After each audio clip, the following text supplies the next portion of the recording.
Motivational کہانی کے معزز دوستوں، السلام علیکم۔ دوستوں، والد صاحب اپنے ماموں کی بیٹی سے بہت محبت کرتے تھے، لیکن ماموں ان کو گھر داماد بنانا چاہتے تھے۔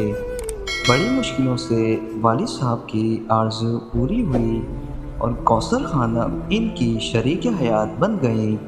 شادی کو 8 برس گزر گئے۔ اس دوران 3 بچے ہو گئے۔ زندگی خوش و خرم گزر رہی تھی کہ اچانک انہیں نہ جانے کیا سوجی کہ وفادار بیوی کو چھوڑ کر دوسری عورت سے شادی کر لی۔ وہ بہت خوبصورت اور والد صاحب سے عمر میں کم تھی، لیکن تن آسانی اس کی گھٹیا سوچ میں پڑی تھی، سو شرافت کی زندگی اس کو راس نہ آ سکی۔ وہ عورت جو بھری محفل میں مجرا کرنے والی، سج سنور کر ادائیں دکھانے والی تھی، جس پر نوٹوں کی برسات ہوتی تھی اور کئی دولت مندوں کی نگاہیں اس کے فن کی تحسین میں جھپکنا بھول جاتی تھیں، بھلا وہ 4 دیواری میں قید پابندیوں بھری زندگی میں کیوں خوش رہ سکتی تھی؟ 2 سال مشکل سے گھر ہستی کا بوجھ اٹھا سکی۔ اس دوران مجھ جیسی بد نصیب نے اس کی کوکھ سے جنم لیا۔ کہتے ہیں کہ اولاد پاؤں کی زنجیر ہوتی ہے، مگر اس خاتون نے مجھے پاؤں کی زنجیر نہ سمجھا۔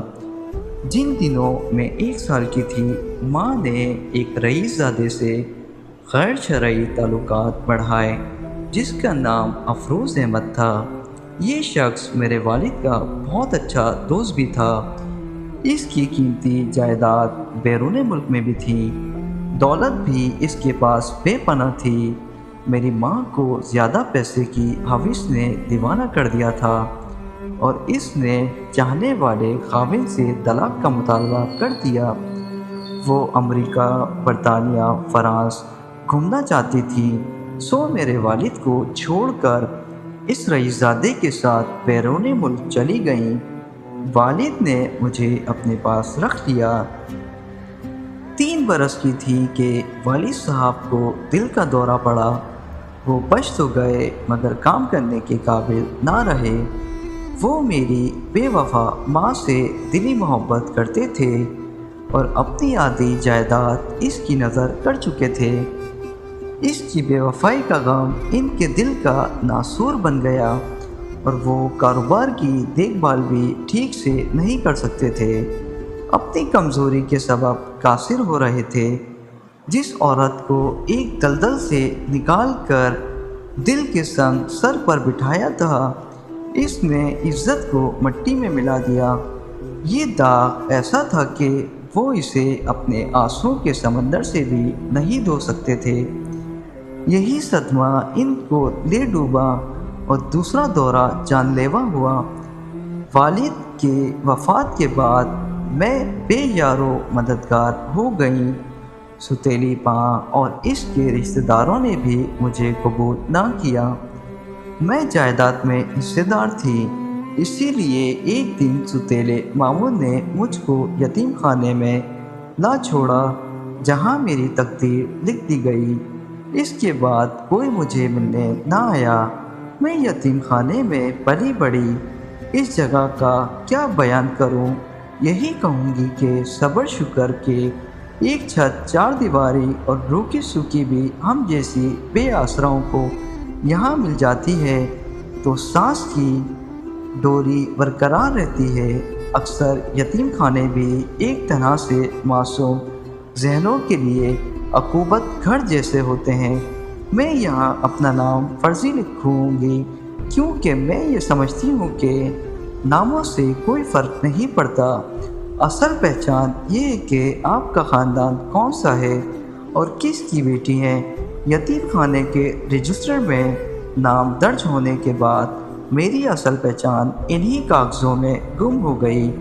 اب میرا کوئی اس دنیا میں نہیں تھا۔ میں نے 18 سال یتیم خانے میں گزار دیے۔ ایک دن یتیم خانے کی نگراں نے بتایا کہ تمہارا رشتہ آیا ہے۔ بہت حیرانی ہوئی، کیونکہ آج تک کسی یتیم دوشیزہ کا رشتہ باہر سے نہیں آیا تھا۔ ہمارے ادارے والوں کو خود ہم بے سہارا لڑکیوں کے رشتے ڈھونڈنے پڑتے تھے۔ جب مسعود کی تصویر دکھائی گئی تو ان کی صورت مجھ کو بھا گئی۔ وہ خوبرو اور پرکشش انسان تھے۔ میں نے نگراں سے کہہ دیا کہ مجھ کو یہ رشتہ منظور ہے۔ وہ خوش ہو گئی کہ ایک فرض سے ادا ہو رہی تھی۔ بڑی مدت بعد ادارے میں چہل پہل ہو گئی۔ ایک ایسا موقع آیا جب میرے گرد بہت ساری لڑکیاں جمع تھیں۔ وہ گیت گا رہی تھی، مجھ کو مہندی لگائی گئی اور میں دلہن بن کر مسعود کے ساتھ رخصت کر دی گئی۔ شادی کی پہلی رات دولہا نے دھڑکتے دل کے ساتھ میرا گھونگھٹ اٹھایا اور بولے، میں ایک فیکٹری کے مالک کے ساتھ تمہارے ادارے کے فنکشن میں آیا تھا۔ وہ یہاں بطور مہمان خصوصی بلائے گئے تھے۔ میں نے اس تقریب میں تم کو دیکھا تھا۔ مجھ کو تم اچھی لگی۔ میرا بھی اس دنیا میں کوئی نہ تھا۔ میں نے بھی زندگی کی یتیم خانے میں گزاری ہے، یتیمی میں ٹھوکریں کھائی ہیں۔ جب میں تمہارے ادارے میں آیا اور تم کو دیکھا تو تمہارے چہرے پر صبر و رضا اور معصومیت تھی، جس نے میرے دل کو تمہاری طرف کھینچا اور میں نے تم سے شادی کا ارادہ کر لیا۔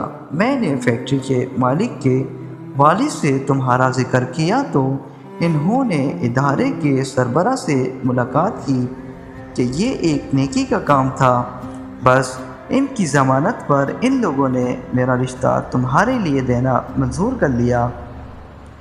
اب یہ تمہارا گھر ہے اور تم میری عزت کی پاسبان ہو۔ یہاں تمہیں کسی شے کی کمی نہ ہوگی۔ میں تم کو پیار دوں گا، خوش رکھوں گا۔ تحفے میں اپنا گھر تمہارے نام کرتا ہوں۔ یہ گفتگو آج بھی میرے کانوں میں گونجتی ہے۔ وہ کتنا نفیس انسان تھا اور میں کتنی نادان کہ جس نے اپنے ہاتھوں ہی اپنی جنت اجاڑ لی۔ میں نے 6 برس بہت آرام اور سکون سے گزارے۔ اپنے شوہر کا پیار میری خوشی، میری زندگی تھا۔ انہی دنوں مسعود کو بیرون ملک ملازمت کی آفر ہوئی۔ انہوں نے مجھ سے پوچھا۔ میں نے کہا، آپ جانا چاہتے ہیں تو چلے جائیں، میں ملازمہ کے ساتھ رہ لوں گی۔ مگر یہ بات انہیں گوارا نہ تھی۔ ان کا ایک دوست کمال ہمارے گھر کے فرد کی طرح، میں اس کی ایک بھائی کی طرح عزت کرتی تھی۔ وہ بھی مجھے بھابھی بھابھی کہتے نہ تھکتا تھا اور بہت احترام سے پیش آتا تھا۔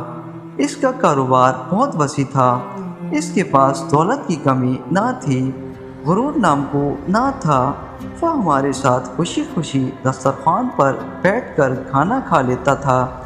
مسعود میں میری طرح ایک خامی تھی، وہ ہر کسی پر اعتبار کر لیتے تھے۔